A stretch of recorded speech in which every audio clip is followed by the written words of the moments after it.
Welcome to South Harmon. Yes, sir. What's good, everybody? Welcome back in to the AMA. Did you hear that, buddy? We got Eric Vanek here. Mike is not here. Mike is, on vacation, or he's working, okay, technically, but just not here with us. But no better time than to have Eric Vanek. Shout out to America's Game. He does America's Game podcast for South Harmon. Also, make sure you check out the South Harmon Redraft channel. I know that's not really the time at the moment. However, Eric is doing big things over there. Eric, let everybody know where they can find you at on X, and how you doing tonight, my friend? Yeah, I'm doing good. You can find me at Eric Vanek NFL on X. So, yeah, follow me there. I appreciate it. And then, like you said, America's Game podcast drops every Thursday morning on the South Harmon podcast feed. Just did a episode today with Alan Seslowski, so that'll pop up on your feeds tomorrow morning. And, we just kind of went through pretty much what me and you are going to do tonight. We went through all the free agent signings and kind of, all the legs off of each one, like – Etienne went to the Saints, but so how does that affect Bhayshul, Tuten, and other people, sure. Alvin Kamara? So just kind of went through a bunch of those. So a lot of fun with Alan. Mike, basically without Mike, I'm making Eric do double time work, but he's already prepped. We're prepped to talk about, obviously some of the big ones are Mike Evans to the Niners. We've got Etienne to the Saints, Walker to the Chiefs. It's honestly all kind of chaos. Eric, let me ask you, based on expectation, or years past relative, right? How chaotic would you say this free agency session was, like out of 1 to 10, including trades and things like that? Probably like a 3. It wasn't very chaotic for me. A couple years ago, remember when Tyreek got traded, Devontae Adams got traded. Sure. There's a whole bunch of trades. That was crazy. That was a whole crazy time for sure. I would say this one, yeah, we had a couple of nice signings, but that's about it. Yeah, to me, it was very chaotic. I would put it not super high, but I would put it like 6 or 7. Honestly, the other thing with the Max Crosby trade, to me, now that's not technically fantasy relevant per se. That's wild, right? That you get someone sending 2 first, they put it out there, and then we're claiming it's on the physical. We'll get to that in a minute. As well, make sure if you do want to have questions answered, so we're going to talk about all these players and certain things that the landscape has changed and really what it is now that we think about it. Then we'll get into about halfway through the show. We'll do some questions. So make sure you put your questions in the chat. I'll be starring them. And as always, super chats are not only welcome, but they jump to the line at the top. We'll actually answer those questions immediately right away for you. If you did miss today in the merch channel, that's in our Discord. So patreon.com/South Harmon. Head over there if you do want to have a chance to get some crazy exclusive deals on merch, some frenzy-like deals going on there that we're going to get to later on. If you did miss that, later on I'll be giving you an opportunity to actually get into that. But Eric, let's talk starting off here, buddy. This is actually kind of crazy. This one here, not necessarily crazy in the fact that, Mike Evans is on a new team, but what do you think about his landing spot here, switching from Tampa to San Fran? Where are you at with him specifically, and how does it affect, the moving parts for both Tampa and for San Francisco? Yeah, I actually love this spot for Mike Evans. I think this is a really good spot. Ayuk's going to probably get released tomorrow, they're talking about. Jawan Jennings still hasn't signed with anybody. Ricky Pearsall can't stay healthy. George Kittle's probably going to be hurt for the first half of the year. Like, it's wheels up here for Mike Evans. So really like this spot for Mike Evans.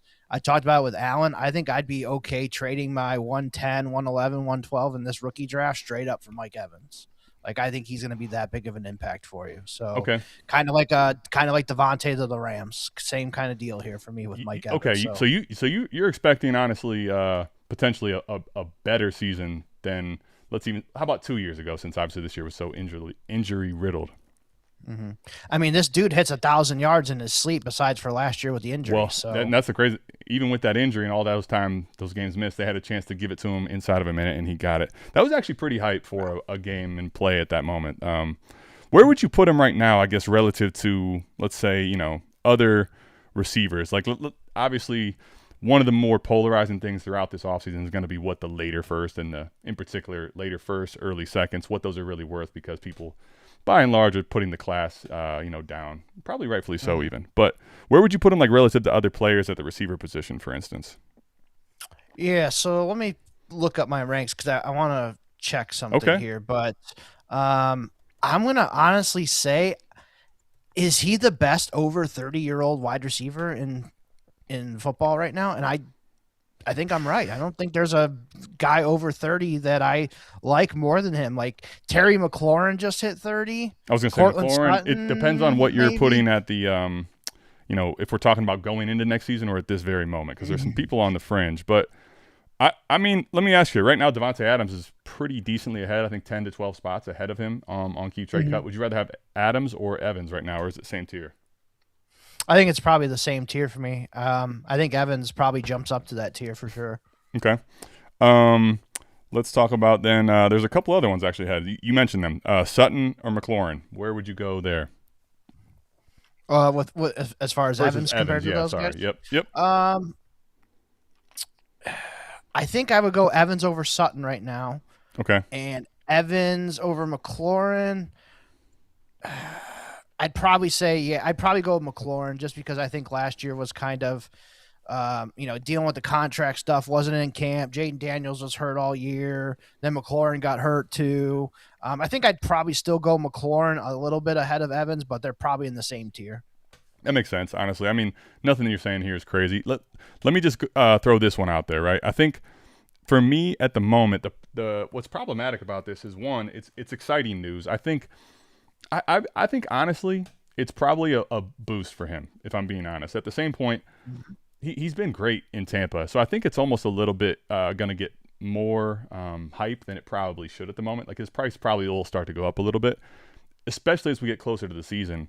So that's where, for me, this is not really a player that I'm going to typically buy almost universally at this time of year. This is a guy that's, well over the age cliff, right? It's not that I don't believe in Evans. It's just process-wise. It's not something I want to do here in March. But the reality is this, right? He's only going to start getting more expensive as we get closer to the season. Do you kind of forgo and just don't care about, like, if he ends up getting hurt, or it really does end up, Julio Jones style, hit the age cliff where he just either hurt or not performing, baked in risk that you just kind of assume, or is that something you're worried about based on what you might be paying right now? I think you assume a little bit of the risk when you're buying him, but like I said, if somebody wants my 112 for him, I'd probably just do it, and I'm okay with it. I think the 112 is not going to be that great in this draft, and I probably would rather have a vet who, if healthy, I think he hits 1,000 yards and probably more than that.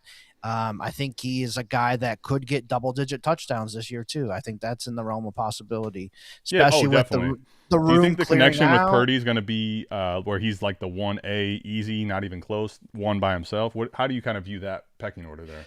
Depends on if they re-sign like Jennings and stuff, but as of right now, Ayuk's gone. Jennings is a free agent. There's been talk about they bring Debo back. Kittle's going to miss probably first 6 weeks. It's right now for me. It's Evans, McCaffrey, and Pearsall. That's really it. So okay. And Pearsall can't stay healthy. All right. Let me ask you then, as far as what's left in Tampa, what's your takeaways or kind of the dynasty landscape movement? Do you buy this as a good thing for Igbuka? What about Godwin? Godwin, I think right now is being really, really discounted. So what are your thoughts on Tampa moving forward? I love all three guys. We talked about that on the America's Game podcast tomorrow. I think all three are maybe top 40, top 50 guys for sure. To me, what's crazy, right? So it makes sense. You see Evans go up 31 spots. That's where overall, it's not that I don't like the situation or think there's some really good things to come. It's like, man, this is one of those things where I wasn't really going to be able to be confident where he's going to go prior to this, and I wouldn't have want to bet on it. But now that it's happened, it's almost like the horse has left the stable for me. I would like to buy, but I feel like the price has just gone up significantly. But what's crazy to me on the flip side is that we got Chris Godwin down 9 spots. He's outside the top 70 on Keep Trade Cut. So he's someone I actually have a decent amount of shares of, but in particular in best ball, even in lineup, I'd be exploring. But he's someone I'm definitely going to be kicking the tires on a little more so. I think Igbuka already was priced into a ridiculous stratosphere. So it's that's it's the good one for thing on him, Igbuka. but go ahead. It seemed like he was in the top 8 conversation there, and then he hurt that ankle, and then he didn't miss a game, but he played through it, and I think that affected him for the last half of the year. No question. And he went down. And Well, people are yeah, like, he's we're still hating top on him 12 and on thinks he keep trade cut, sucks.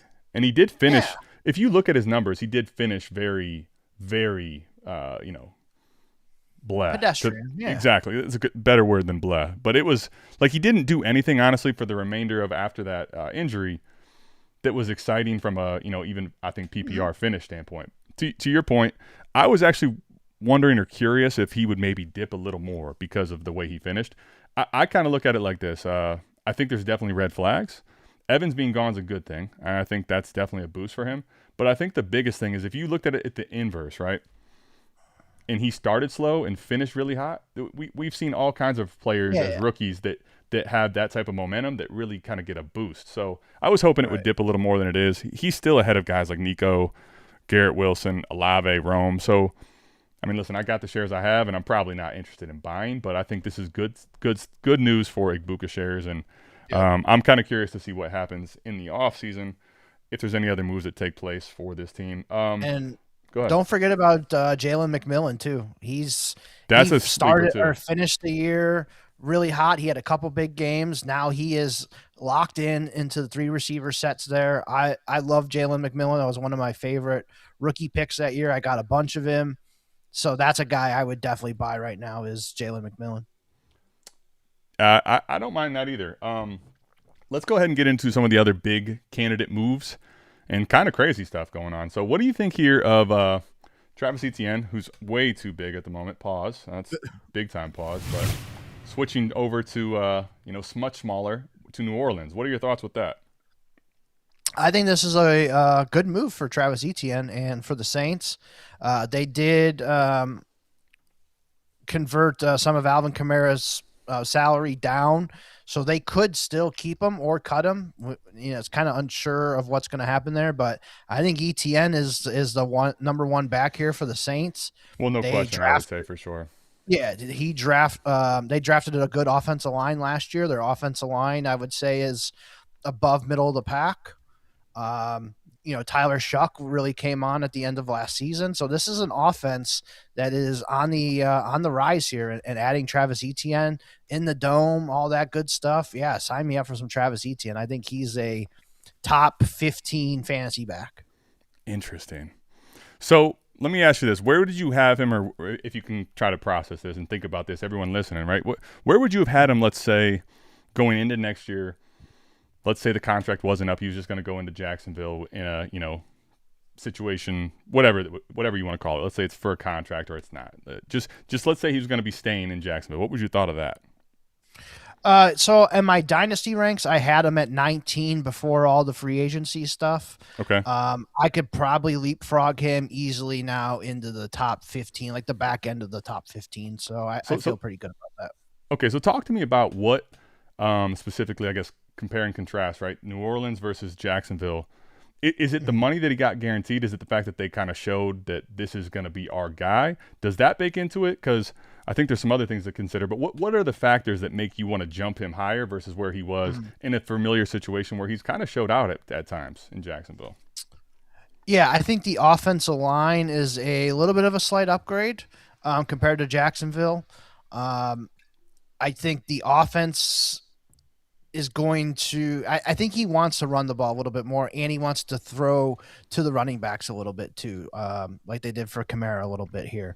If Kamara's gone, then that's definitely big time wheels up for Etienne. I think if Kamara does stay, that'll probably eat into some of his receiving work a little bit. But if Kamara goes, it's just Devin Neal and Audric Estime, and if they draft somebody late, sure. But I think it's looking really good here for Etienne on a he doesn't have to deal with Bhayshul Tuten like he did in Jacksonville. I don't think there's a Bhayshul Tuten level guy here behind Travis Etienne. And Travis Etienne finished the year really good. Like in the playoffs, he had a really good game against was it Buffalo? I believe they played the first round in that close game. Yeah, it was. And he had a really good game against Buffalo in the playoffs. So yeah, I'm high on Etienne for this year. Okay, I would say this for me. It's kind of neutral. I think some of the things that neutralize it is that I think the offensive line is actually, I would say it's underrated. I'm still a little skeptical, but I do think it's very underrated. I think overall the offense though is going to be. I like what I saw from Shuck and some of these plays in the second half of the year. But I think this is going to be a team that also is going to really struggle again. And I wouldn't be surprised if they, are really not scoring points and sputtering a lot. So for me, there's that's also kind of baking in. I'm kind of at the moment where I have him even is where I'm kind of assuming at some point Kamara, that situation, he's moving on, because I really wouldn't like to see Kamara there just eating into the snap share of him. You brought up like Devin Neal. The rest of the depth chart doesn't worry me at all. And Etienne, I think with the contract you see, it's a really good contract he got, and he's going to be the workhorse.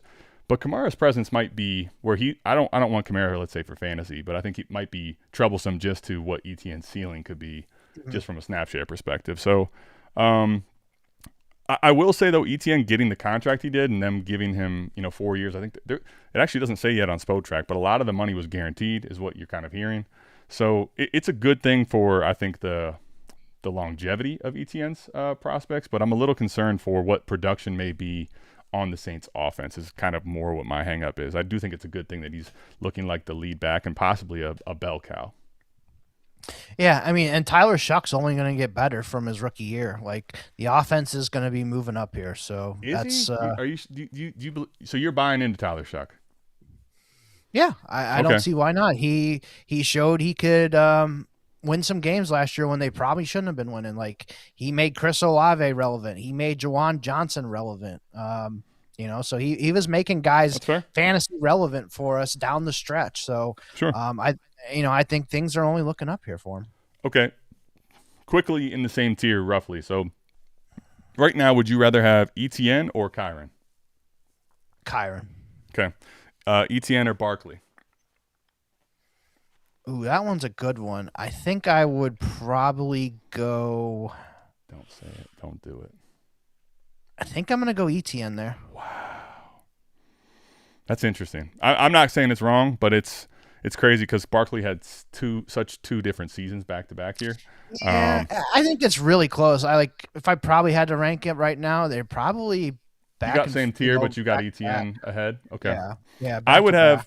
I have Barkley a few spots ahead of consensus. I'm still very in on Barkley. I think it was a very weird and odd year. I still want to bet on the talent, even Barkley at 29. McCaffrey or Etienne? McCaffrey. I'll still bet on it. Bucky, Brees Hall, Quinshon, these guys in that range. I would take him Etienne over Bucky. I would take him over. I'm sorry, not Bucky. Brees, you were going to say, I think. Brees Hall. Yep, I would take him over Brees Hall, and then the other one you said was Quinshon. Quinshon, yeah, I'd take him over Quinshon with how bad the Browns' offensive line is, and it's that's a fair point. Okay, so yeah, you have I would still, I think, take the guys that I just mentioned there ahead, but it's not like I would say Chase Brown also is ahead of him on Keep Trade Cut. I think right now I would probably take Chase Brown. You would take Chase Brown, yeah. So I think there's a handful of good discussions here. Let's go ahead though. You guys let us know what you think of this in the comments, and then I think it's a possible arrow up, but I want to see some things break his way before I'm just giving him a benefit of the doubt relative to some of these other running backs I've seen it from on a pretty damn good level, honestly. How about probably one of the next guys we're going to talk about? Would you take Etienne or Ken Walker? Well, I'm taking Kenneth Walker, and this one might be spicy, but I've been I've always liked Kenneth Walker very much since coming out. He was someone that I was very in on in his class. He was someone that I was basically taking at the 101, 102. A lot of times that class wasn't the greatest, but not ahead of Brees. Okay, so 102 or 103, I should say. But I think at the moment right now, to me, he is the guy that I feel like if you would just give him the work, we have seen the health issues, right? He has sometimes really had a hard time staying on the field when he gets a ton of touches. That I think is honestly my primary and only concern. Going to this offense, being paid, coming off a Super Bowl MVP, I'm pretty bullish on Kenneth Walker at this point. That may be completely hot takey and crazy, but that's where I'm at, because Kenneth Walker, at least right now, man, it's kind of interesting how much different the price is for Etienne versus Kenneth Walker. Where are you at right now? Yeah, I would take Walker ahead of Etienne. Walker definitely moved up my rankings here, but I had the same concerns you do. They pretty much have cleared out that whole running back room. Pacheco's gone. Kareem Hunt's a free agent. I doubt they bring him back. And to be fair, I think it was less clearing out and more like they just were barely skating by at that position. They were trying the last couple of years. Pacheco showed well before the injury, but since he's come back from that injury, it has been so mid, if not worse than mid. He's been a totally different and terrible running back relative to what we saw flashes of it prior to that. And they still have Brashard Smith, who's, a nice change of pace guy, but he's not eating He's a good complement, I think, for Kenneth Walker's game too, right? Use him as lightning, and Kenneth Walker is very much thunder. Yeah, so it wouldn't shock me if day 3 the Chiefs draft a running back, somebody that can come in here and hit, or if there's a veteran free agent that just doesn't sign anywhere and they can get him for cheap. Sure. Yeah. Let me ask you then, where would you have him? Because again, like I said, there's obviously movement up for Etienne, but not nearly as much. He's up 5. He's kind of neutral. Like I was kind of how I feel about it. I like it, but I have my concerns. Kenneth Walker has gone the fuck up, and this is honestly one of those things where I'm curious for you. This has been the Chiefs syndrome straight up. Like this is what we see in Kansas City. It's just you get attached to this offense. You could be good, you could be terrible. It doesn't matter. It's wheels up. He's up 32 spots, which to the running back position is pretty much universally number 1 in that upper tier. A guy we'll get to later on is actually at 43 spots. But, being inside the top 10 up 32 spots, people are really moving him up their rankings and quickly. Yeah, so if I'm just looking at my Dynasty ranks, I think I have him in the top 9. Well, that's where he's at right now, KTC, number 9. Let me ask you right now, do you think Kenneth Walker, if given, the contract and he gets this workload in KC, do you think there's top 5 finish range of outcomes for him? Because I think that's kind of the question for me at this point now. I have plenty of shares. Do I want to consider, maybe selling some because he's gone up so much in price? Or do I want to lean in and basically bet on him being potentially a actual difference maker, which, those type of top 5 finishes at running back, that's game-breaking, league-breaking stuff. Yeah. I think he has the potential to finish as a top 5 running back, maybe once, maybe twice during his Chiefs career here. I think a lot of it's going to come down to his PPR upside. I was just going to say the pass catching upside, I think, is what is the difference maker. I think he has the prowess and the ability to. I don't know, though, if he'll end up getting the opportunities. I think being in the backfield with Mahomes is a good thing. I think that's just going to give more opportunities to check down. One thing I wanted to point to, if you go back and look at Pacheco before the injury, right, he actually wasn't a guy that was, he was basically an in-between the tackles grinder. He was on pace for the second half of that season while he was playing well to get 5 targets a game. And I think that was just basically because of the way Mahomes plays in this offense is. So I personally believe Kenneth Walker has the ability. I don't know if they're going to use him in that way, but I think just being in this system is going to boost your PPR upside, period, for me. So that's where I'm excited for him. I'm not sure that I'm investing right now, realistically, at the price of, dude, he's right on the back. He's basically almost what James Cook, Jonathan Taylor cost. Like that, we're getting to steep territory here. So I'm not sure I'm investing or, advocating go buy at, well over a first plus. But, I mean, it's definitely exciting. So if you have shares, I think you've got to be excited. If you look at the rankings, I would say Bijan, Gibbs, and Taylor, I feel pretty comfortable as those are like the top 3 especially if you're talking like redraft for next year. You're talking production. Okay, yeah. Yep. Yeah, production-wise, scoring, all that stuff. I think I feel confident of those guys over Ken Walker. McCaffrey probably too, since he's a little bit lower on my list. After that, though, I think he could not easily, but he could beat Hampton. I think he could beat James Cook, Genty. How about Achane with the whole new coaching staff, Malik Willis and stuff? Would you take Walker over Achane? Personally, no, and here's why.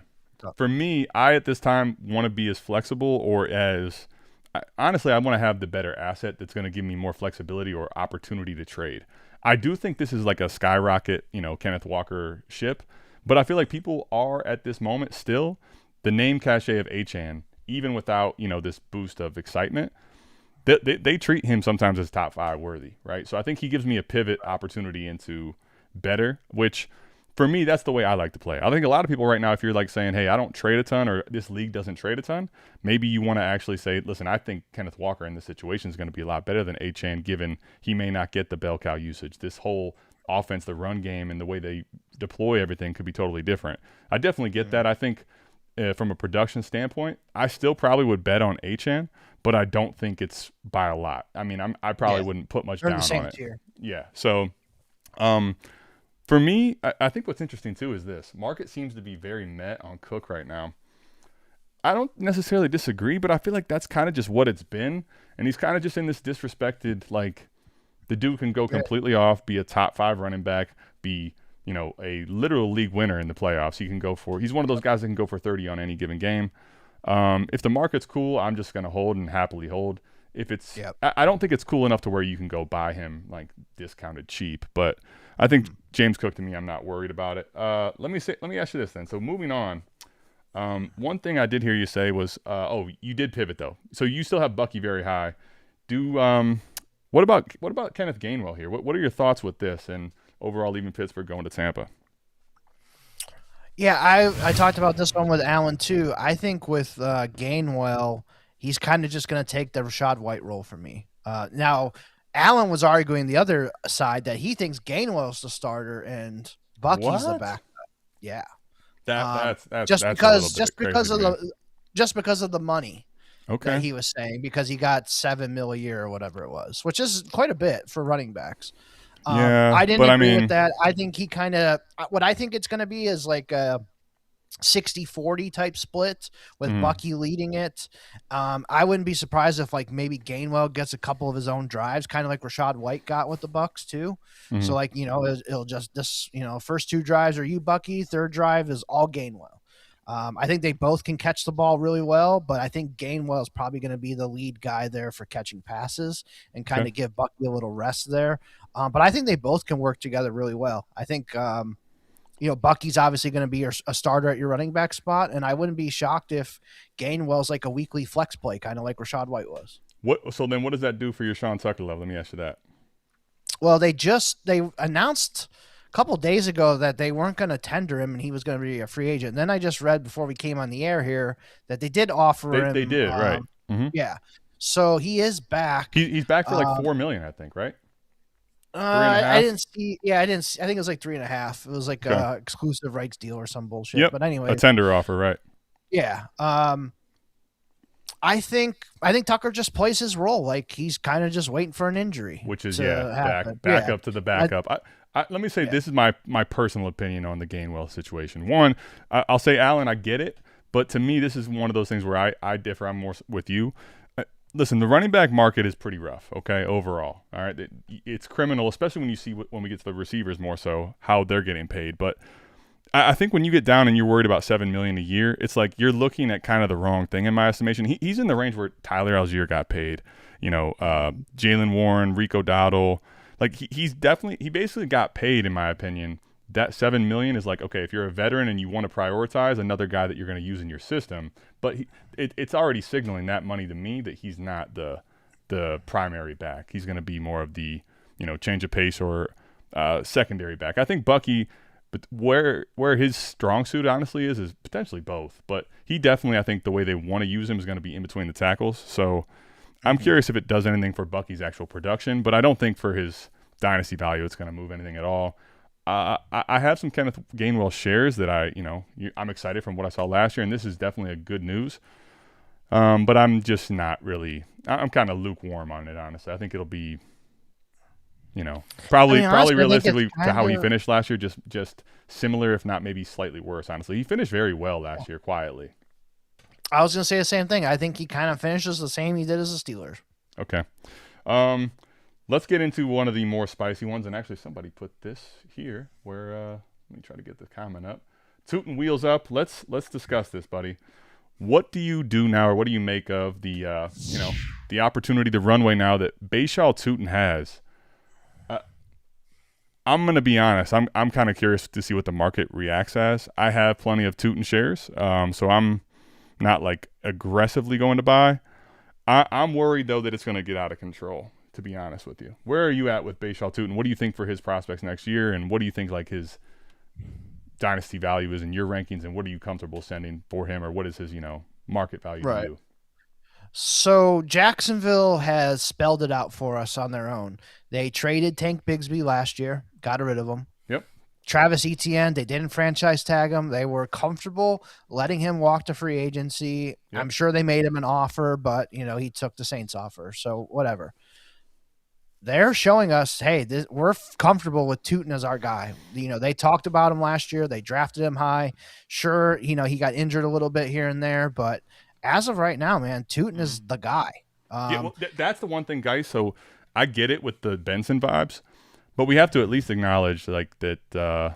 Well, I guess at the moment, right, you could put the Benson vibes to current day, but to me, going into year 2, Benson was, people were talking really highly about him, but everyone was being honestly not realistic about what James Conner was still in his way, right? When we're looking at this now, it's just interesting to me because there's a lot of different factors for me that kind of leave me worried. Like when you look at last year, he had that opportunity to jump Etienne, and honestly, when I say that, really more so play alongside of him, frankly. He did start to out-snap and carry him in the game. I forget what game that was. Towards the end of the year, he ended up getting hurt towards the very end. He hurt his ankle, and then the next week he got no run. It was the most bizarre thing ever. My biggest thing is we've never seen him get anywhere near north of that 30% snap range from last year. So it's like one of the things that signals to me is they definitely don't trust him in pass pro, like at least as of now. Maybe that will change moving forward. But that's where I'm kind of concerned on a few levels. I think you see this at times where if a team basically knows that you're not going to be in on pass plays because you can't pass protect, that really makes it very limited for what a coach can actually do with you. And you see, like, I mean, listen, it was one of the things for me with Akers where I know McVay hated it, where basically you put him in there, he's not going to be in on pass pro. So I'm kind of curious for what his realistic upside is. I do think this is clearly a massive opportunity for him. I think he's going to be the lead back going into it, at least the 1A. We'll see. I think the other thing to keep in mind is what they do in the draft, and that could be something that's potentially detrimental to what his prospects are. Because right now you're basically buying this opportunity where you're saying going into this year he's completely uncontested for almost bell cow status, and those are my concerns, I guess, if I'm putting cold water on it. I'm still excited. I had Tuten very high in my rankings. I have a bunch of shares. But it's like when we start getting to inside the top 20, right around where we're at, man, he just jumped Henry. He's probably about to pass a Harvey, considering that JK got brought back and people are cool on him. You're at Scatabo, Javonte, like you're at a crazy territory right now. That's kind of my concerns. So they did sign Chris Rodriguez this afternoon as well, so he's there. Ooh, okay. LaQuint Allen is still there, who they really like as well. So they have and they young use him a lot more backfield in the pass pro game for sure. Yep. Right. Yep. And C-Rod was at Kentucky when Liam Cohen was there. He was their starting running back. So he does have some ties there to Chris Rodriguez. Yep. I kind of thought this was like the spot for Rashad White because of Liam Cohen and Tampa. But I didn't think about the Chris Rodriguez one, but he has ties to him at Kentucky. So I think it's a solid spot for Chris Rodriguez to at least be like the short yardage guy. Maybe he steals some goal line carries from Tuten, so that could be a little bit worrisome. But I think it's kind of like how Etienne and Tank Bigsby were together. I think this is a lot of the same thing here where it's going to be Tuten as the main guy with, Chris Rodriguez kind of playing a little bit of the Bigsby role. Yeah, I think here's my personal take on this, right? Obviously, this Chris Rodriguez sign is pretty brand new. I kind of think about it like this. I think this is giving the runway for Tuten to show this offseason progression and to really kind of take leadership and that big step forward that I think they want him to. I think there's a chance where if he plays well, he's making the correct reads and he's doing the little things, right? Like I say, if he is in a situation where they do rely on him to pass pro, he picks that block up and he shows progression there. I think there's a chance where that's what makes him explosive. If he ends up kind of taking the reins here, there's a chance where he ends up being the guy, the featured guy. Almost kind of think about with Chris Rodriguez. I know it's not the same situation, but with JCM, you saw the opportunity JCM was given to take the runway and go. But if he doesn't do that, you start to see like basically rookie type mistakes and brain farts, and he gets in the doghouse at times. I think Chris Rodriguez could end up being a complete thorn in the side of him. So I think you're kind of knowingly playing with fire with Tuten, but when you play with fire, there's also some crazy upside that can come with that too. One thing I will say too is I might wait to buy on Tuten until after the draft, and That's I what I know was he's just, yeah, safe. 100%. Yeah. Right. Because this team is, analytically driven. They love the speed score. That's why they drafted Tuten. You know who blew his speed score out of the water? Mike Washington.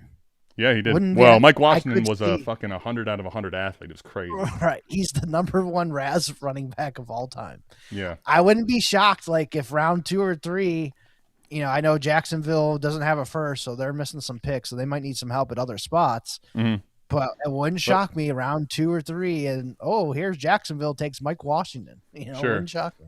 To me, also, it's the thing. Like, they took him early round 4. If they took a guy round 4 too, like, it just muddies the water. It doesn't necessarily kill him, but muddies the water. Right. Let me ask you this real quick before we get out of here with Tuten. Where are you at comfortably? I feel like he's kind of one of these guys where it's like, if you could acquire for a second, most people are basically probably sending that in a heartbeat, but everyone's going to be asking for a first, and most people probably at this point are like, I don't know about a first. Where are you at with Tuten, market-wise? I would send 110, 111, 112. I'd send In it. this class? Okay.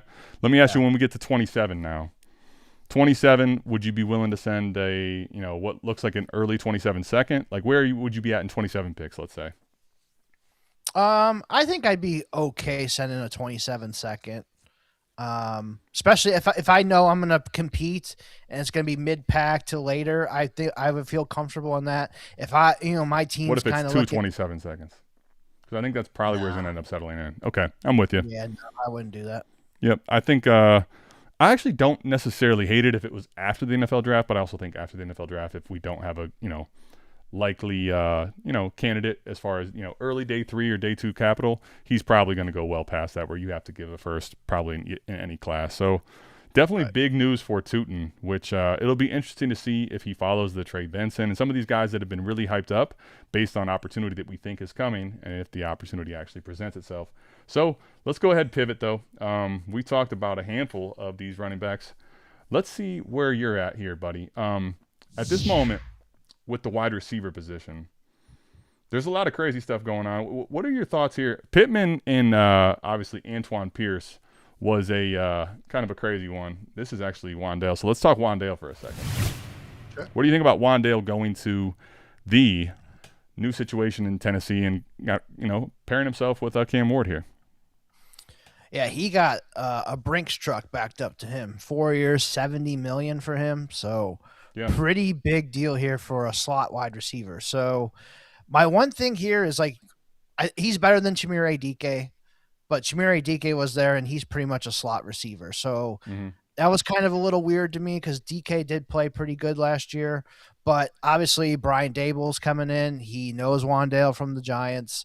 I think this is setting up here pretty good for Wan'Dale to kind of be a borderline wide receiver 2 to definitely wide receiver 3 weekly for me in fantasy football. So he should have a bunch of catches here. They still have Calvin Ridley. I think Calvin Ridley is a number 2 wide receiver at this point in his career.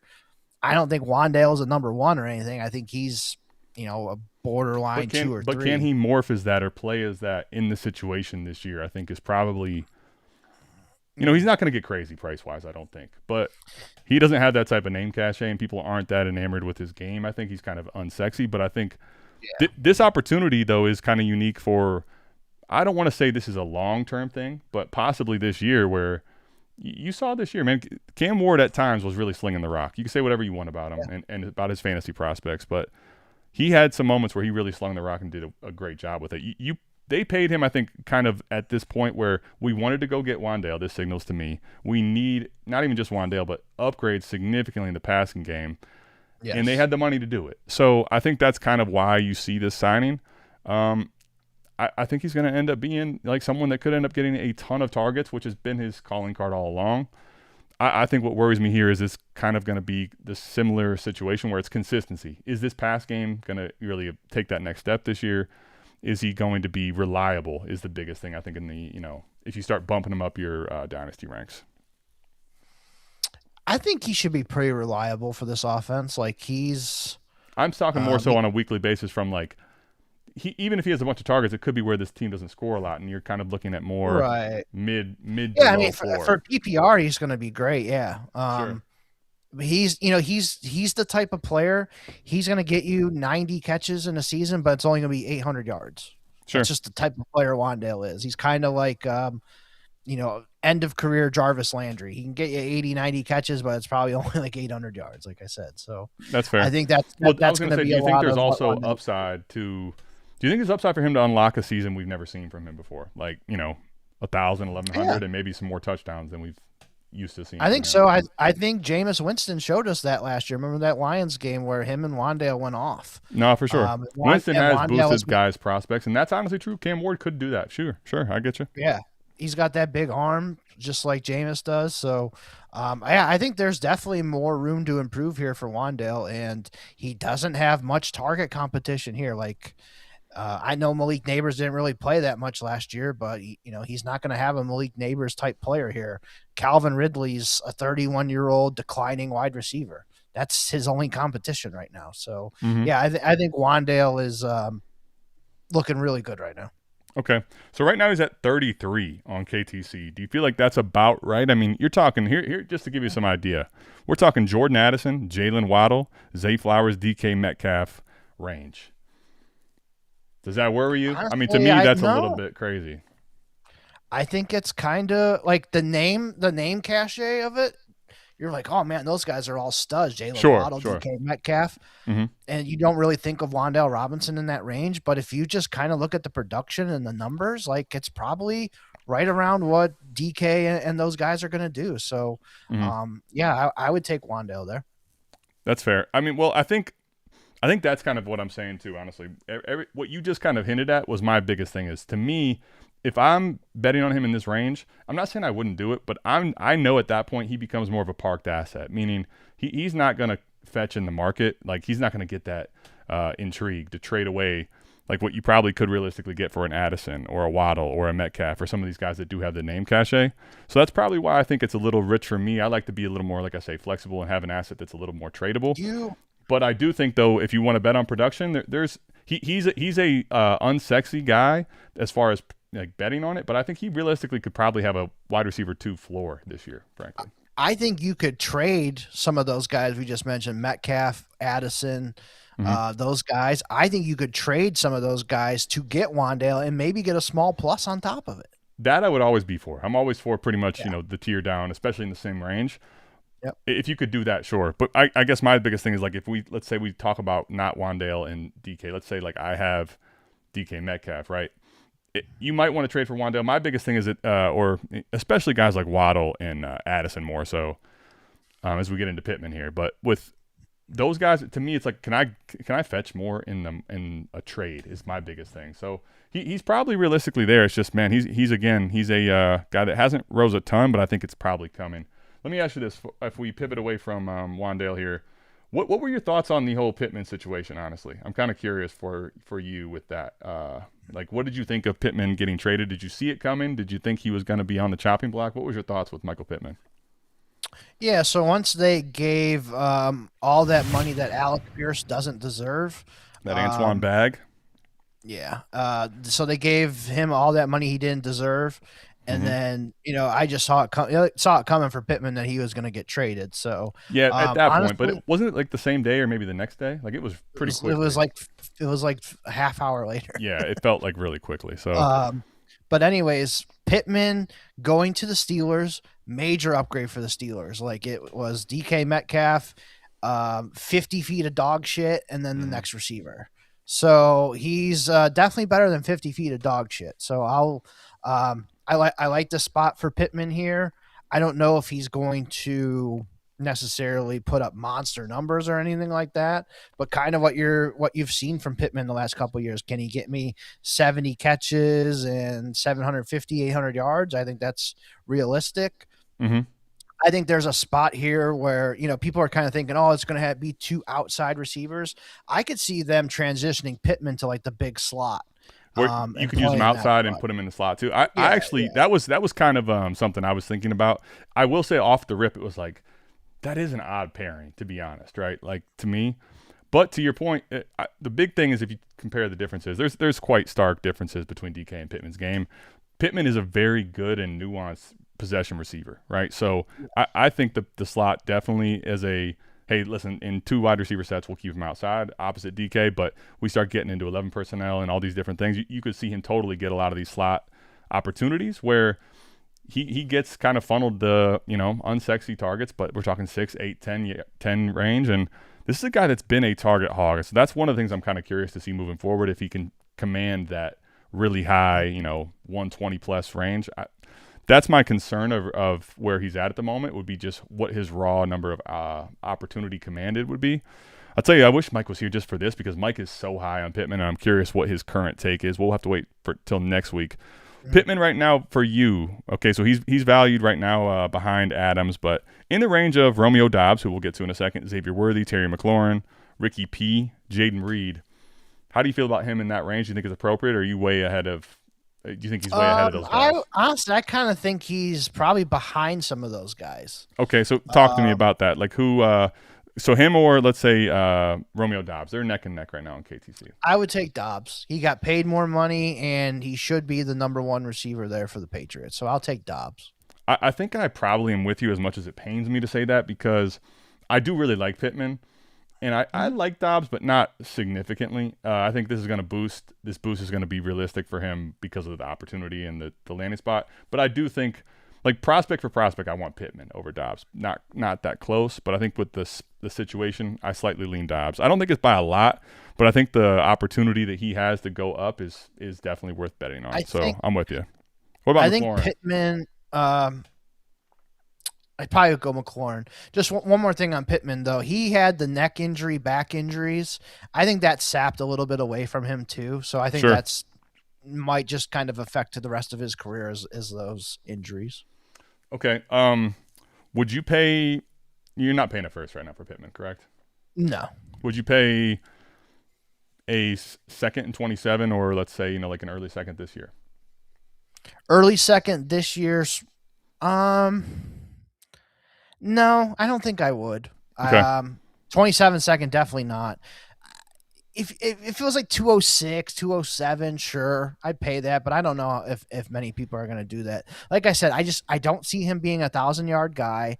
I think he's more of like a 70 for 750, 5-6 touchdown type of player. Okay. Yeah, I mean, because I think right now the market's going to be an early second, especially with the class. Right now, when you look at the rookies inserted into the rankings, he's a decent bit behind Concepcion, but then he's well ahead of all the receivers that probably are going to be going probably second. Would take a shot at Denzel Boston, and Denzel Boston's behind him at the moment, that's crazy to me, but that'll shift. Yeah, I think I would rather take the shot on these rookies, Concepcion and Boston, and maybe Jeremy Bernard, not Zachariah Branch. I'd rather have Pittman over Branch, but okay. That's kind of where I'm at. Yeah. Well, let's talk about this then. So. You mentioned you would prefer similar. Do you have him in the same tier, him and Romeo Doubs? I probably have Dobbs a tier ahead right now, especially being the number 1 receiver here for the Patriots now. As of right now, as long as they don't trade or draft anybody, but I think he's sitting in a pretty good spot here to be their wide receiver 1. Do I love it? No, but he's their best option. Yeah. Well, it's kind of crazy. I mean, just from this standpoint, right? Romeo Doubs to me was not somebody I was thinking about being, his contract just puts him ahead of what the contract was when they paid Godwin and Diggs. And if you just think about going back 2 years, 2024 season, before those guys both got hurt, they were costing you easily a first. Godwin was literally, destroying everything as far as points per game production. Did not have that realistically something I was expecting. I do think the market has become way more friendly to receivers, and especially in free agency, if they think there's talent there, you're gonna have to go pay him. And the teams that have money and have needs, you see the Titans and obviously New England, they had to go pay for it. But $68 million over 4 years, you're telling me right now, just think about this from a running back to wide receiver perspective real quick. I'm going to change the narrative just to this. It's not necessarily dynasty related, but Eric, 4 years, $52 million, for the record, is actually what the current number 1 overall running back contract is, and that's Travis Etienne. But you're talking Jacobs, Cook, Kenneth Walker, JT, Saquon. These guys are making 40, somewhere between 10 and 20 at the high range. You're telling me Romeo Doubs is basically ahead of that. as far as contract goes. It's crazy what the market is wide receiver to running back to me, honestly. I mean, some team just paid Alec Pierce $29 million fucking dollars a year. Well, yeah, I mean, so his contract, right? You're talking $80 million guaranteed. So if you just said his contract was $80 million, I think that would be kind of high for me. But you're talking 114 for 4 years, an average of 28.75. The only guys ahead of him are Ayuk, which we know how that turned out. But Amon-Ra, Garrett Wilson, DK Metcalf, CeeDee Lamb, Justin Jefferson, Jamar Chase. This is honestly just part of the same syndrome, but to a higher degree. We'll get to Antoine in a minute, but let me ask you then, with Romeo Doubs, considering that puts him inside of the top 20, 25 receivers paid, the number one clearly right now in New England, my biggest concern is that there's not going to be something they bring in as far as a draft pick, or that they do try to at some point in the year go make a trade if Romeo Doubs is not clearly helping Drake May take that extreme leap that they want him to. So to me, there's a lot of opportunity there, but there's also a little bit of to me, there's a lot more risk, I think, than people want to believe, frankly, for a Romeo Doubs in this range. Yeah, there's definitely some risk. I'm seeing the things in the chat, like we've seen him as a wide receiver one before. It doesn't work out. I can't argue that. But here he is. He's playing with Drake May, who I think is better than Jordan Love. So this is going to be the best quarterback that Dobbs has played with. He should be the focal point right now of the passing game, as long as they don't draft, somebody else or trade for somebody. Right now, it's him, it's Butte, it's Mac Hollins, Demario Douglas. He's setting up here to be the guy, and they paid him to be the guy. So I think he's getting the first shot here. Are you sending a 111, 112 like we were talking about earlier for some of these players for Dobbs, or no? I think I would send the 112 for Dobbs. I think I'd be okay with that, but I probably would try to do the early seconds first before I did that. I don't feel as comfortable with it. Yeah, honestly, that's where for me, I get it, and you may end up winning the trade like that in the standpoint of his role is a lot more secure in projection.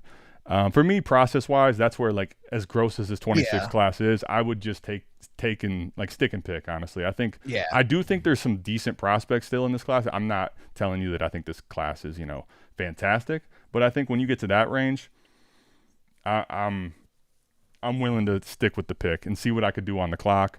If I have to stick and pick, I still think I'd rather a lot of receivers that are going to get some hype in the next couple months than Romeo Doubs. So that's just me. It's a good thing for him. It is a very good thing for him. I'd probably put him around 50 to 55 in my ranks, but I think there's a chance where his value is higher in the market than what his actual production is going to be even still. So that's where I'm worried, just because we haven't seen him actually take off as a number one overall. That's what really worries me for him. Not that he can't be good at times and sporadic, but I don't know about consistently that next tier and that next jump.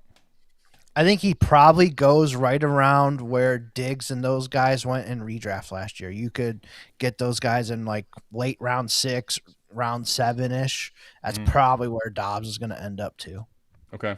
Let me ask you then. So let's get through a few of these and then we'll get to questions. So we saw DJ Moore get traded, and I think at least for me, is the one that's pretty clearly a winner for all parties involved. I think it's good for DJ Moore. I think it's good for Rome Odunze, and obviously it's good for Luther Burden's dynasty fantasy outlook. That was something I talked about. If DJ Moore actually does get traded in the offseason, Luther Burden's price is going to go to the point where it's way beyond what I'm comfortable or believe he's worth. But what are your thoughts quickly on DJ Moore? Has this kind of invigorated his dynasty value to you, and are you back on believing DJ Moore, or where are you at with him? Honestly, I think you hit it all out of the park there. It's a good win for everybody here. I could see DJ Moore having one, maybe 2 good seasons here. I think he's 30 now, right? Or probably just hit 20, it, something like that. 29. He was he's 28, going to be 29. This is the thing about him. He was super young coming in, so he's still going to be 29 this year. I think he's got a couple years left still. I'm with you. Yeah. They haven't had the greatest success in getting receivers lately. Obviously Diggs was the last one that they got that really turned out to be pretty good for them. I'm hoping we get the same kind of impact that Diggs had here. I just think I think Moore is probably a little step back from Diggs, but he's still the number one receiver on this team. He's their number one target now. So Yeah. I'm gonna trust it and believe that he's like a back end wide receiver 2, definitely wide receiver 3. Yeah, to me, he's listen, you compare him to like when Diggs came into Buffalo, right? That similar situation. Diggs was in the peak and prime of his career. I actually still think DJ Moore could end up being in the prime. I think he needed to get into a new revitalized situation. I think that's clearly this. So his opportunity is great. I think to me, he was never quite as good as Diggs and that elite of a separator. He's a different stylistic receiver. But I do think the upside, we've seen this with Fields, we've seen this with other quarterbacks. Now with Allen, I think the explosion, like he could be one of these guys that has 30, 40-point games from time to time. I'm kind of curious what his overall opportunity is. Is he going to come in and basically be the alpha, like earner of targets, like 10 plus, kind of like what Diggs was at? I don't know that I buy that per se. But I think we're looking at probably north of 8. And at that point, you're like, okay, he's still the primary weapon. Maybe a little bit of inconsistency, but I think upside is still crazy here. So I think big things for DJ Moore. I put him in the range, man. I'd prefer him, although Keep Trade Cut doesn't believe it. I want him over Pierce. I'd probably, at this point, put him like in the range of where I would value Zay Flowers, frankly. Yeah. So the one that I got ahead of my skis on last year was DK Metcalf to the Steelers, thinking, he's gonna get 10 to 12 targets a game, easy for DK Metcalf. Yeah, he never got 10 to 12 targets a game. Sure, he wasn't even close. So let's say this though too. I know you're a big Aaron Rodgers guy, but I think at this point we can kind of also say that Aaron Rodgers isn't quite the quarterback that he once was. Where I think Aaron Rodgers, let's say 3, 4, 5 years, he would have funneled targets to DK. I think this year Josh Allen is a guy that can support a big elite boost for DJ Moore. So I think that's the big difference there. Yeah, so I'm good with buying DJ Moore and DJ Moore or Waddle for you. I think I'm gonna go DJ Moore just because Waddle's got Malik, and Malik's not a volume passer, and I'm getting Josh Allen attached to DJ Moore. So give me DJ Moore. Yeah, I think DJ Moore for me is right in the range of here is basically it's a preference and it's a tier, same tier for me. He's right in that range of anywhere from 27, 26 to 32, 33, somewhere in that range realistically. So as you say that, let's go ahead and just straight into what a good transition. Malik Willis out of Lambeau, out of Green Bay. He looks like, listen, the contract is making him going to be the at least immediate guy. This is like similar to Fields, but the contract's probably twice the size and I think gives him maybe like a guarantee throughout this entire year, possibly guarantee of next year as long as he doesn't play poorly. So I think this is an opportunity where I'm curious overall what you think of the situation with Malik in this, room. What do you think of him as a long-term quarterback? What do you think of him just for fantasy and dynasty this year? And what do you think of it for the rest of the team, obviously? So I think Malik is the guy for this year. There's a good possibility that this team is picking in the top 5 next year. Could be. And if they have a spot to draft Arch or Dante Moore or Julian Sayin, whoever comes out, like I think Miami is going to look hard at drafting a franchise quarterback.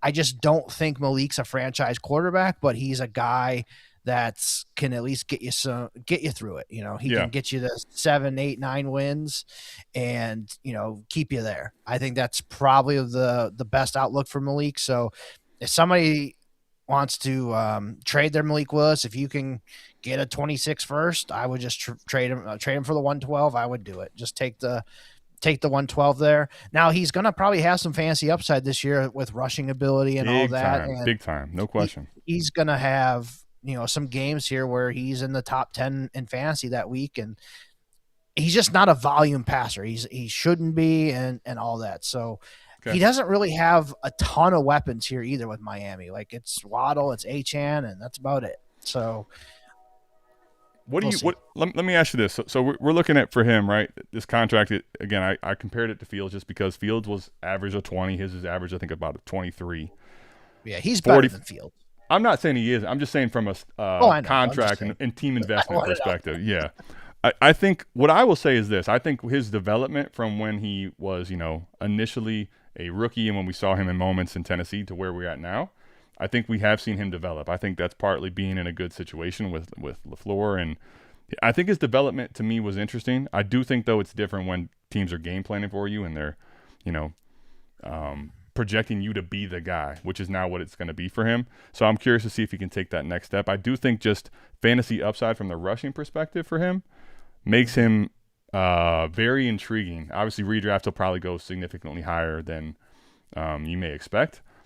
I think in Dynasty, it's one of these things where it depends on the cost, but it's probably worth the bet. I don't think he's going to be someone that comes in and makes Miami really relevant, but I also think he's going to be just good enough to where this team isn't actually finishing in the top 5 or right in that threatening range to draft a replacement, which then means to me, if you ended up telling me that he was going to be the starter day 1 in 2027, Eric, if you told me that for sure, if you could tell yourself that for sure, I think his Dynasty value is significantly higher now all of a sudden, if you could guarantee that. So if you're willing to take that risk and that gamble and that bet, you know, you saw what happened with Fields.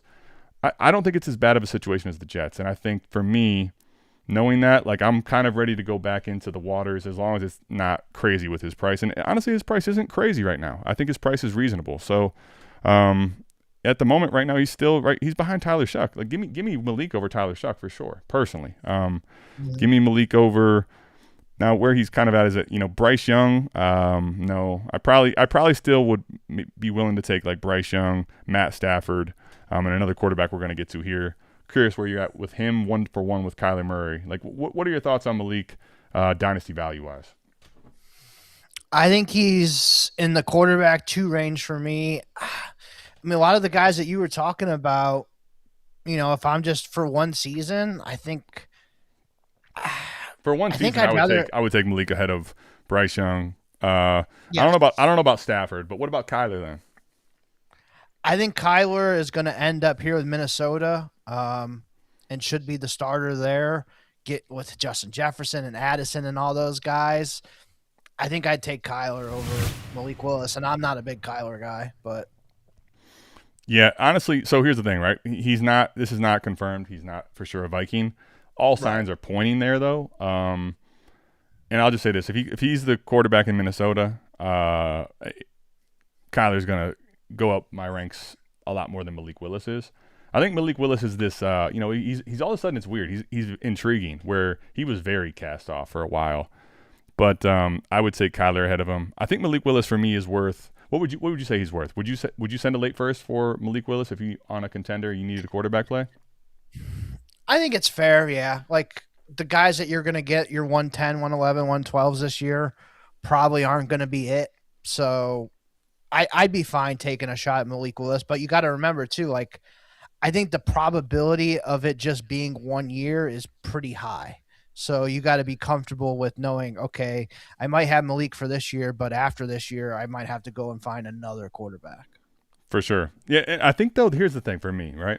If you're somebody – this is the way I kind of have been approaching it and playing it, and with the values kind of becoming a lot more a lot less for the quarterbacks that are in that middling quarterback 2 range.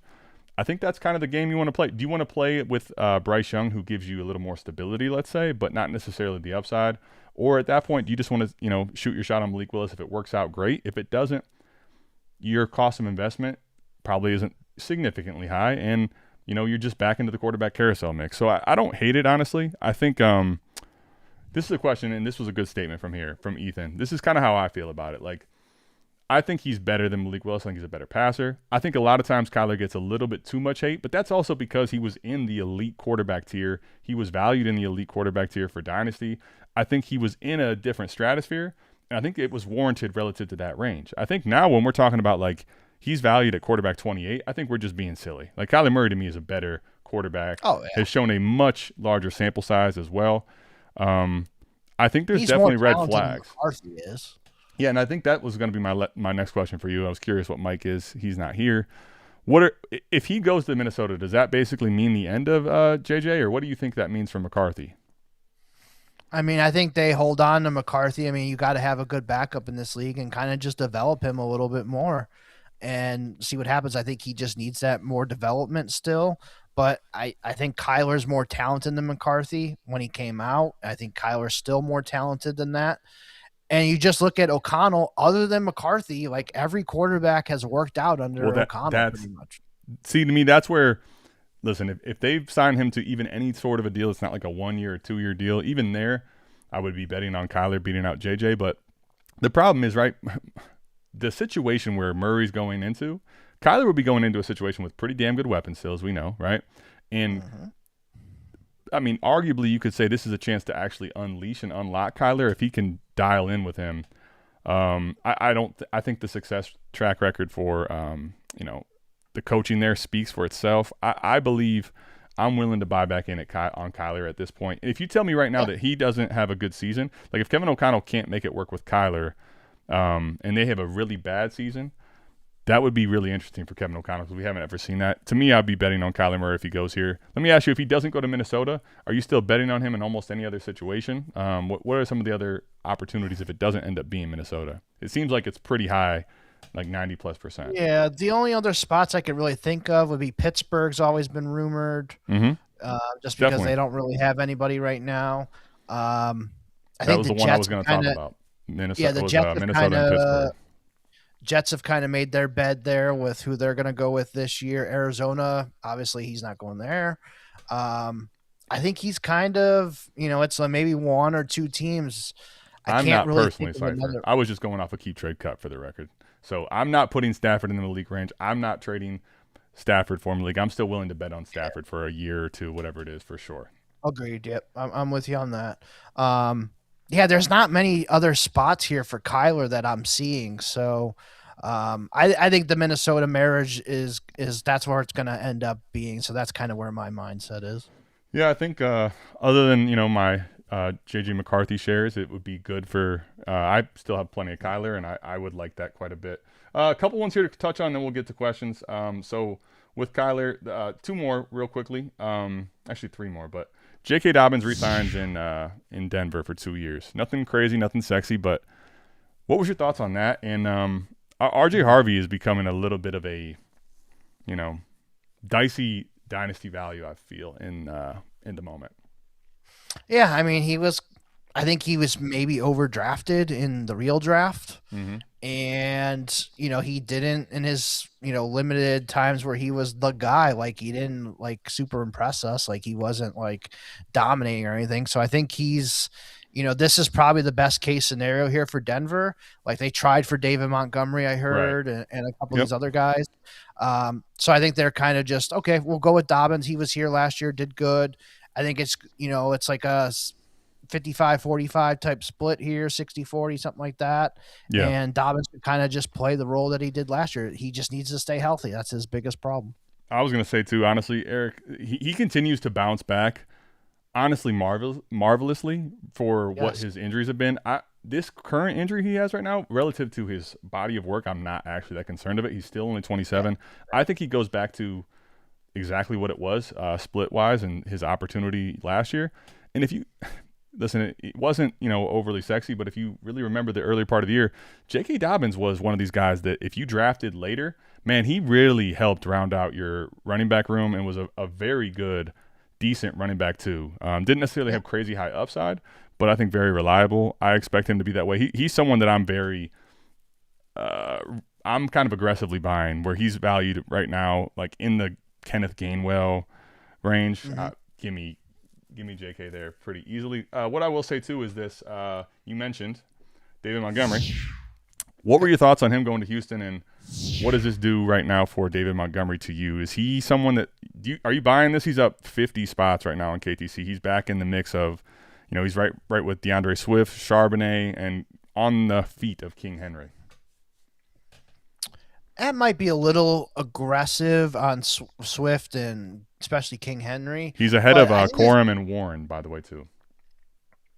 I think that's fair. Yeah, I mean, they cut Joe Mixon, so he's out. So it's just David Montgomery and Woody Marks here. Mm-hmm. And I think Montgomery is going to be the bell cow here, and Marks is going to kind of split in, as a change of pace guy, maybe the receiving guy for sure.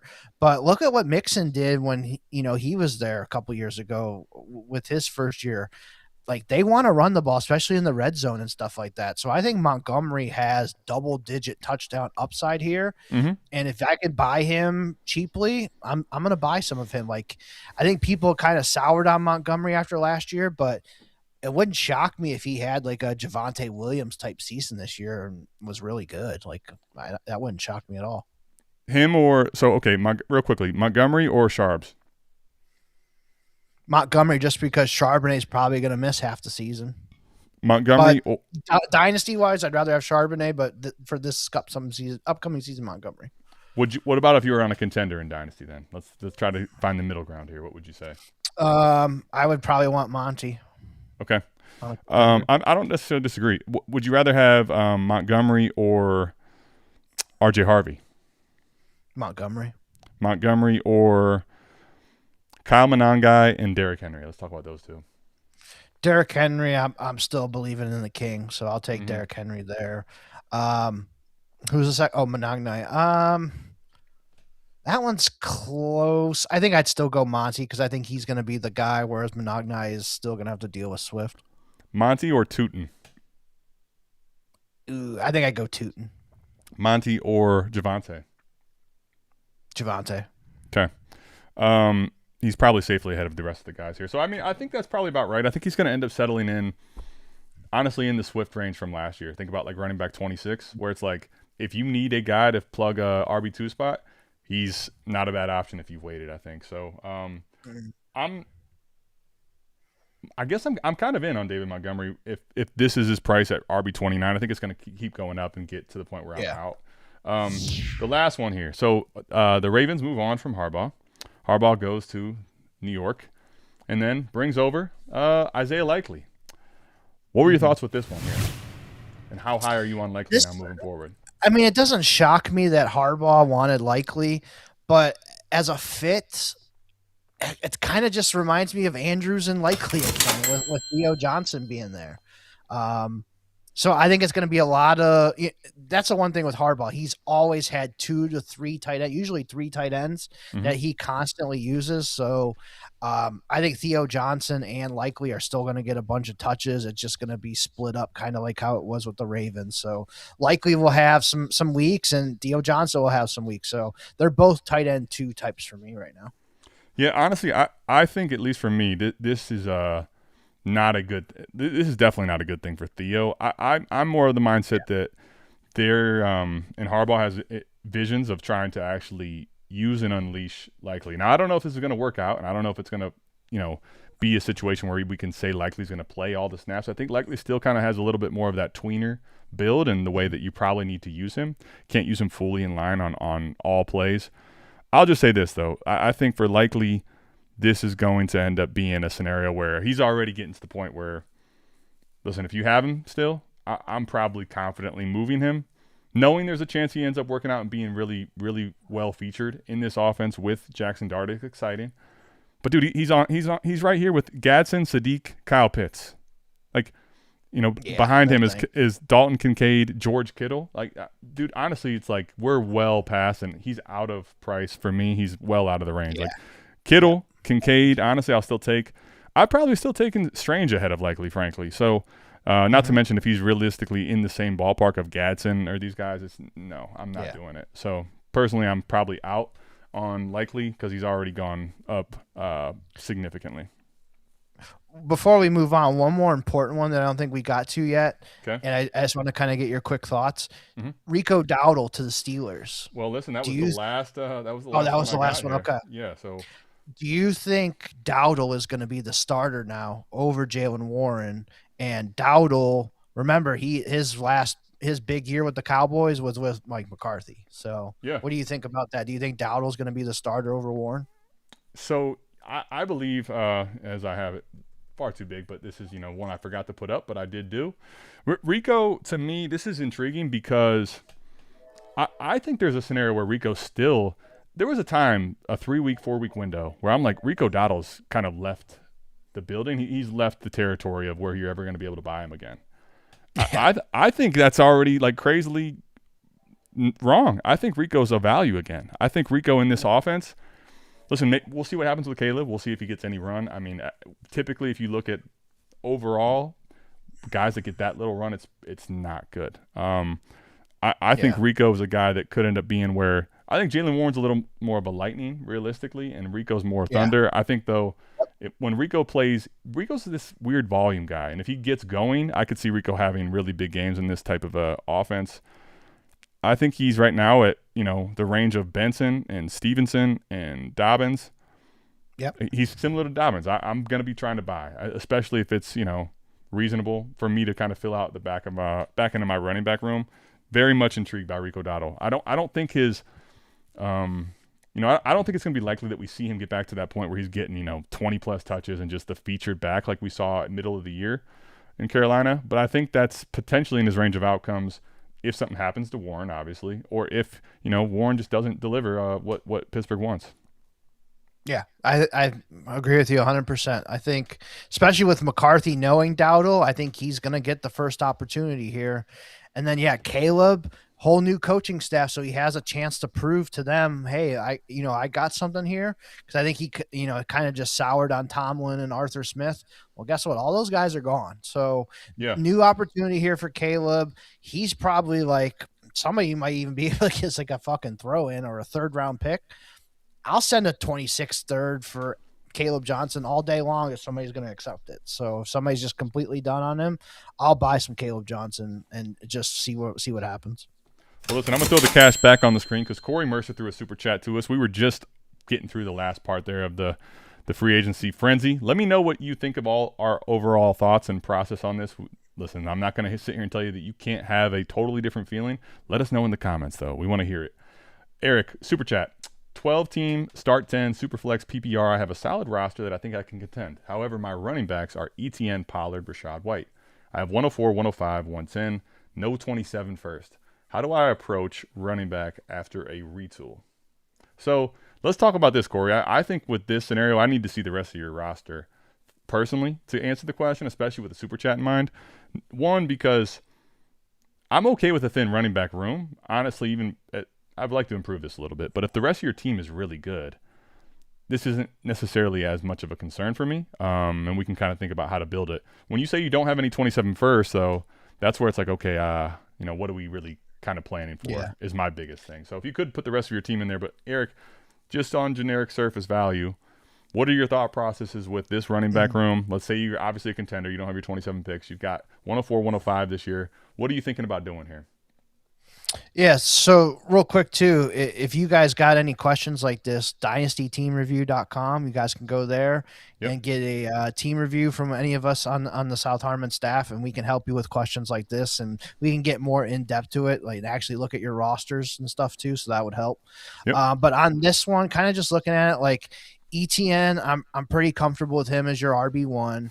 Pollard, I think there's a realistic chance Jeremiah Love is going to Tennessee. So that's going to ruin Pollard. Pollard, I think, is not someone you should be relying on anymore for stability. But if he ends up being the guy again this year, I think he's cheap production. Yeah. And then Rachaad White, we have to just see where he lands. I don't know right now. And then with the draft picks, the 104, 105, 110. 104 and 105, you're not going to be taking running backs. 110, possible. For sure. If Emmett Johnson or Jadarian Price or Mike Washington get high capital, I think they're in play at your 110 spot. Honestly, for me, even at the 105, 110, I'm kind of dipping into the veteran market and seeing what I can get. Can I go and get Kyron Williams? Can I go get Bucky Irving? Can I go get, Chase Brown, Josh Jacobs, Javonte Williams, those types of guys? Like, can I go dip into that market and trade like my 105 for one of those guys?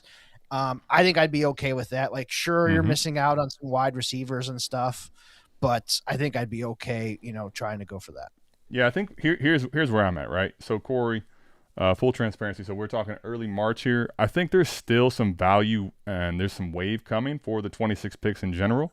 I do think the mid, like especially the later picks, let's say 108 to late first, I don't think those are going to carry a significant bump. I think people, for the most part, have kind of made their thought process feel warranted, and I think that's different. So 110, I'm probably treating completely differently. But 104 and 105 to me, I think there's still a decent amount of value to be coming to those picks, because I think you're looking at legitimate prospects there. You're looking at, like, forget the class, honestly. Forget 26 for a second. I think the top 5 picks are going to get exactly the treatment that every single class gets. They're very, very good prospects. I think they're going to get very good draft capital. We don't know what the landing spot is yet, but I think this one, those two I'm holding. Not necessarily that I won't do what Eric said. I agree to the standpoint of I'm willing to go trade, especially like cross-positionally. But I think there's still meat left on the bone for value. And I think right now, for example, we're looking at KTC again, just for a quick reference. Between Carnell Tate, which I don't think that's going to be who you get at 104, but Carnell Tate, you're also looking at, the other two guys, Tyson, Lemon. You're realistically already ahead of, frankly, like you mentioned, Kyron Williams. You're kind of in the range, at least right now, value-wise, of a Bucky Irving, a Breece Hall, a Quinshawn. Kenneth Walker is not that far off, frankly. So I think letting the value of Kenneth Walker potentially settle a little bit and let these picks go up a little bit, I think you're probably, with those type of picks, in the range to trade for a top 10 type of a running back. Plus, I don't know what the rest of your team is. You could probably package something realistically light to go get your guy to pair, let's say, 2 legitimate assets in Etienne and, maybe a better RB1 here. I don't think I'm approaching this where I'm trying to get a ton of volume at running back in a start 10. I think what I'd rather do is go get one legit, or what I feel is legit, to add to this, and then kind of backfill with guys like Rico, depth, right? Can I get Rico at a discount? Can I get guys like, you already mentioned plenty of guys on the show today, but I mean, honestly, even Algier at this point, but plenty of players in the range of. Trey Benson's not really my cup of tea, but Ramondre, even guys in the J.K. Dobbins, any running back on a 53, even further down to the rest of my roster. That's how I kind of want to approach it. Two big guys at running back to fill out my roster. If you give us the rest of your comment, the rest of the team. Okay, let me go ahead and do that now. So built up the receiver room and have Lamar faded RB during retool. Okay, so Warren will be money. Oh, that's just. He posted it right above Lamar, the super chat. CD, Higgins, Garrett Wilson, Addison, Kyler, and Tua. We didn't touch on Tua, by the way. Yep. What do you think of this team? So if this is your wide receiver room, you got 4 legit receivers. I think this team is it's very top heavy based on depth at the moment. You do have the Rhino too. So you're running back. How does Rhino not get listed in there with Rashad White? I would have put Rhino over Rashad White, but I get it. I think I'm comfortable still. I think either trying to put Addison in the mix to go get a running back, or the 104, 105 range, Eric. That's what I'm doing with this team. Maybe even Garrett Wilson, honestly, because he fetches a pretty damn good haul, and you can still rely on CD and T as your top 2. Yeah, and those 104, 105s are prime Jordan Tyson and Mekhi Lemon picks now. So yeah, Tate's probably not going to make it to you. Yeah, so you're going to be able to get one of those guys or 2 of those guys if you just keep the 104 and 105. I'm assuming Higgins here, and especially because you listen to him ahead of Addison. So yeah, I'm assuming T too. Honestly, you could, if 104 and 105, you're going to get Tyson and Mekhi Lemon. Like, you can go out and trade T. Higgins or Garrett Wilson for a really good running back. You could probably get James Cook for one of those guys, straight up. Yeah, I think in full PPR, I really, if I could, keep CD and keep T. I'd like to have 2 really stable, top, legit weapons. But I would definitely, for the rest of the – I mean, if I'm able to cross-positionally trade them for a haul, sure. But I think those guys I would rather keep. And I think you can still get very good value for Garrett Wilson, Jordan Addison, those 104 and 105, especially trading cross-positionally, like you mentioned, for running back. So I think I'm trying the one route. Guy I would love for you to try and go get is, can you give up Garrett Wilson? Do you think Garrett Wilson in 110 from Marion Hampton's too much? No, but I don't know even – I will say this. I don't know if that even gets it done, just because, dude, Hampton is one of these assets that I've been finding he's in that range now, but you see this where – going into year 2, you saw moments. He was highly drafted, highly touted, and the situation potentially is going to be really good this coming up year. I found him very hard to pluck when I'm trying to trade for him, or other people I'm trying to help. That he's almost like valued as the god 105 in Wilson. Yeah, I mean, let me ask you: would you do that though? Would you do a 105 and a Garrett Wilson? That would be probably too much for me. Because I'm not completely out on Garrett Wilson. I don't think his value is ever going to be where he's a god-tier receiver anymore like we thought he could be. but I still think he's a very damn good wide receiver 3. I would fucking love that, frankly. Right. Yeah. Yeah. I don't hate it. I think getting Hampton Hampton is set up like Mike McDaniel offense. Like we've seen what he's done with these running backs. The offensive line is still really good. We saw what Alt and I forget the other guy, the left tackle who got injured. Those guys were really good. Like that offensive line's really good. Harbaugh wants to run the ball. Like I think trying to buy Hampton would be really good. It would be. But I here's think the thing. Like for me, okay. you're talking that's a Tyson, a Lemon, or a Mendoza, and Garrett Wilson. Now I'm like that. That for me is too much because I think you could probably trade both of those guys straight up. I was going to say in their own ranges. That could end up being 2. It might be where 104 and 105 you draft the players or wait till we get closer to the draft. Like I said, let that value build up. You might get yourself in a totally different range of conversations. So I think this is one where you strategically plan, but I think you'd be doing yourself a disservice to trade those picks now unless it's like way, way beyond what Marcus says. Yeah. You could kind of wait closer to the draft or when you're on the clock too. Yep. No, agreed. I'm with you there. So, okay. Well, Corey, let us know what you think of that. I think for me, that's the play. I think I want to go get into the range of and trade for a guy like James Cook, Kenneth Walker, Bucky Irving. I would love to get to Hampton, as Eric said. If I could get to Hampton or Jeremiah Love or even Genty, I would be all for that too, for those guys. But the problem is you probably need to trade 104 and Garrett Wilson, honestly, for those guys, frankly. So that's where for me it's like I'd rather just play the long game and go with a different option. So and Eric, you mentioned this earlier. If that falls through, I could go for me. I would be no problem going with the Saquon Barkley here at a much different cost, or a Kyron Williams, or a Chase Brown if I had to too. So I think you got plenty of options, man. I wouldn't force it right now. I would dangle that 110 and just go offer it for that list of running backs that we were just talking about, the Kyrons, the Chase Browns, Josh Jacobs, Barkley. I would just go and send that 110 for all those guys and let them decline it. And if they take it, awesome. That's not a terrible idea. I think if you can get me to the Kyron, Chase Brown range or north, you already have Etienne. I think I would be willing to move the 110 now. I think it's also one of those things where if I'm not in that tier, I'd like to wait and see what the values are in a month or two, because you get to that sketchy range where it's like all of a sudden Cam Scatabo, RJ Harvey, Bhayshul Tuten. I'm not necessarily loving sending that just yet right now. How about Judkins, Adam? Cheaper value for him? Listen, I like Judkins still. I'm really worried about this offensive line. What they did to try to patchwork this offensive line together is not going to get it done, in my opinion. I think, as crazy as this is to say, I think Cleveland is going to be worse this year, and has way more of a talent gap this year, as hard as that is to believe, going into last year. It's crazy to me. I love Judkins, the player, though. I love his talent. I think I'm a touch worried about him coming off of this injury. A lot of times we see the ramp up not necessarily as clean. Not worried about him long term, but I'm also worried about what he looks like off the injury right away, and given running behind a really poor offensive line, I expect. Yep. So for contending purposes, I'd like a lot of different pivots from Judkins personally, but I love the talent still. I don't know. I just don't like the situation. Agreed. Yep. 20. All right, we got a few questions. We'll dip here.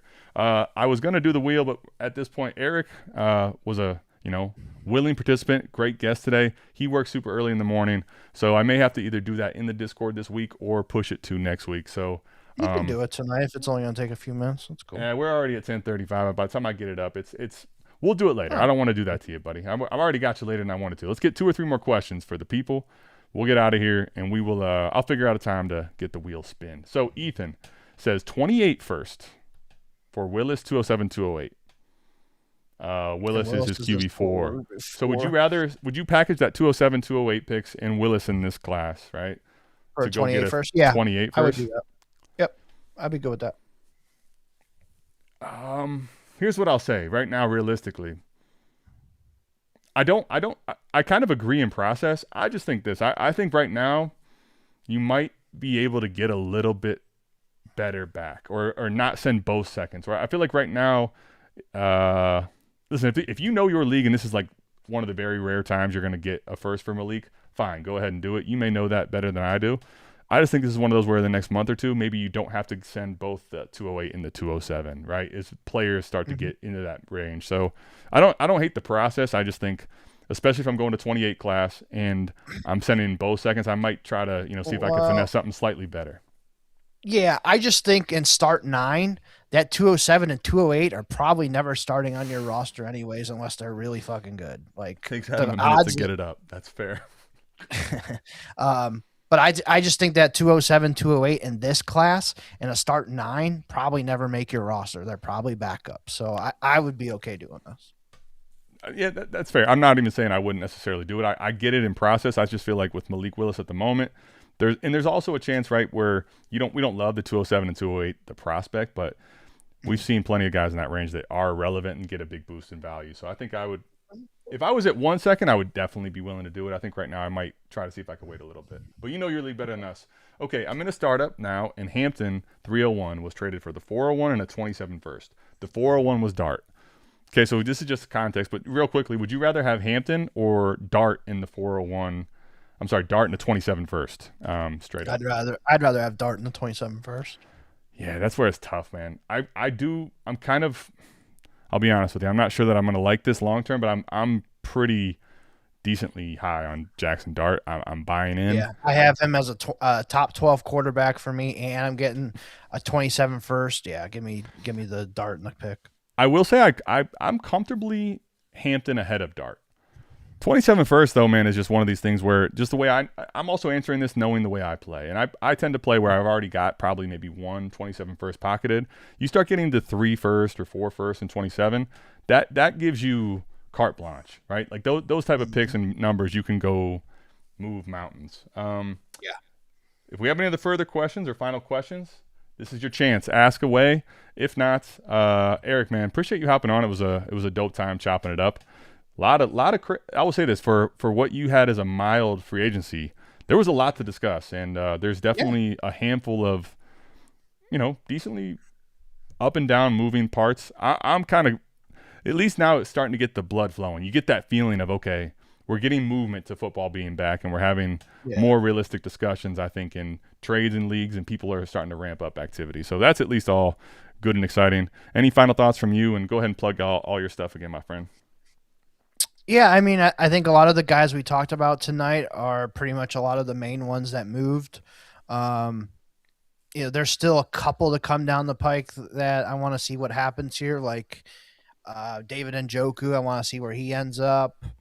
Kirk Cousins is still out there. Obviously, we got Kyler that's probably going to sign with the Vikings, so I want to see what happens there. I will say, if he goes to Pittsburgh, just throw a wrinkle in. Like, let's say to me, that's one of the things with Pittman right now, where like if he were to go to Pittsburgh, I actually feel like Pittman is going to be a value. I'm not sure if DK would be, but I think he might even be a little bit of a value. I think like a situation like that would change both their values a bit. Yeah.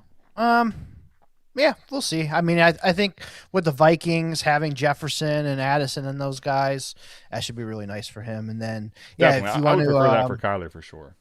Yeah, and if you want to follow me at Eric Vanek NFL on X, I'd appreciate it. EricVanek NFL. Follow me there. W. So real quickly here, I'll answer. Let's answer rapid fire just through a couple, and then we're gonna get out of here. And I'm gonna give you guys the shout out to Fizzle Dollars. We didn't get a chance to do a segment here, but I'm gonna give you guys one of Fizzle's, in my opinion, top work, especially for South Harmon, and give Eric a little love. The AG intro on the way out, actually. So here, we'll just real quickly forecast. What do you want to call it? Magic 8 Ball. Do you think Tuten will be a top 15 running back that's coming up here? Yes or no? Let me look here. I love this. I think he probably cracks into that bottom spot there. So yeah, I'll say yeah. Damn it, Eric. We are doing nothing but throwing fucking gas all over the fire for Tuten, because I want to say yeah too. I want to say yeah too. I just, process wise, that's a terrible move where he's about to go to, but I'm willing to bet on it, man. I think you look at the track record and the stuff that didn't come to fruition this year, but he was trying to give more run to him, and you look at the Bucky Irving situation. I think it's all going to come to fruition this year if Tuten can stay healthy. I believe in Liam Cohen. Like, he's done it 2 years in a row, 2 different teams. So that's where I'm going to put my belief. Do you think Jefferson sees a value bump if Murray signs? What's crazy is the Jefferson value overall was one that was like, Jefferson was one of these guys that basically cemented as a wide receiver 1 conversation. He lost a lot of value. Does he get a value bump back towards elite tier if Kyler goes there, Eric? I mean, he was pretty much going into last year. He was probably like wide receiver 2 still behind Chase. Mm-hmm. I would probably argue that, CeeDee Lamb, Puka, one above him now. So right now, KTC, JSN, he's at 6. You got Chase, JSN, Puka, Neighbors, Amon-Ra ahead of him. CD and him are basically like the same value. So do you think he gets a value? Let's just say this, a value bump, not necessarily jumping receivers, but, overall rankings and value. Do you think he gets a bump if Kyler goes there?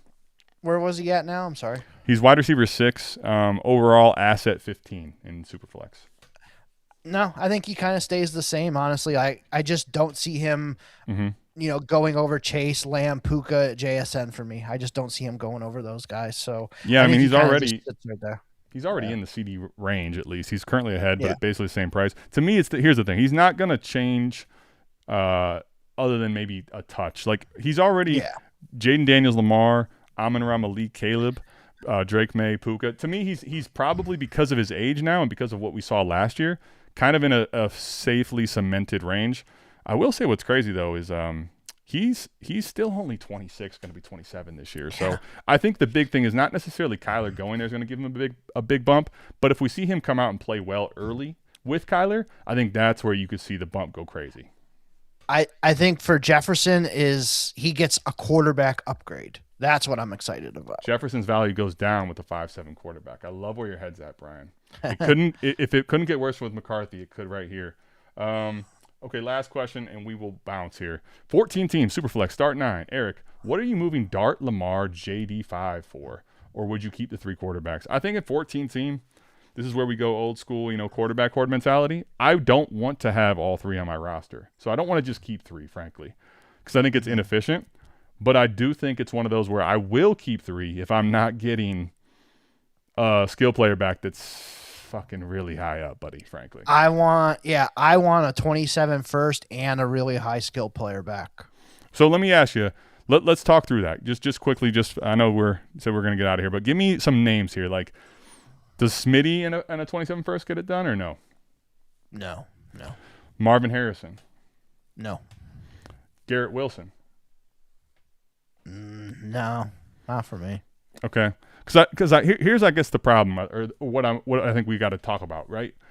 If it's Dart, I think that's probably the type of range you're going to get back. Correct? I agree with that. Yeah. So basically, you have to decide: are you willing to bet on the risk of Jackson Dart, or and get a lower payday back if you trade Jackson Dart, or do you want to make Jackson Dart, again, bet on him and trade away one of the JD5 or Lamar? Because if you go to that point and you're trading those guys, now I think, Eric, what you're talking about is a little more realistic in a 14 team. Like, you want to come get a god tier quarterback, I need Nico Collins in a 27 first. I need Drake London type range, or whatever, Igbuka, whatever your cup of tea is, picking something like that. So, but I think in order to do that, you have to decide, Patty, if you're comfortable rocking with Jackson Dart as your 2, and then your 3, you'd have to figure out like a cheap option. Basically making Jackson Dart your permanent starter is, I think, the big conversation, because you could get a legitimate skill player probably for Jackson Dart, but if you want to get to god tier and really solidify your team, you're basically trading out one of those other 2 guys. So that's where I'm at.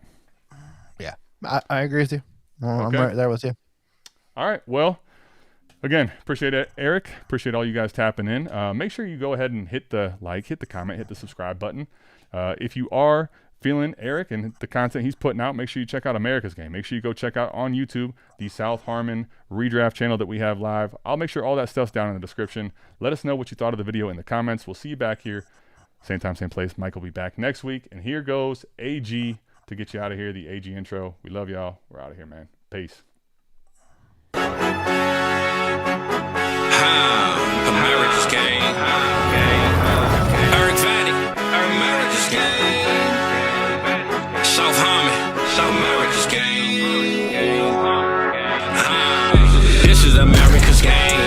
Now South Harmon is here. Everything done changed. That warp tool made you open your brain. Eric Vanek is here, so remember the name. He got the waiver wire for the week. Tell you who to start and who to give a seat. Dropping the podcast every week. You know the knowledge is elite. After the show, we gon' hold a Lombardi. Celebrating like we throwing a party. This the blueprint and I know they gon' copy. Top Harmon intros always go the hardest, cause this is America's game.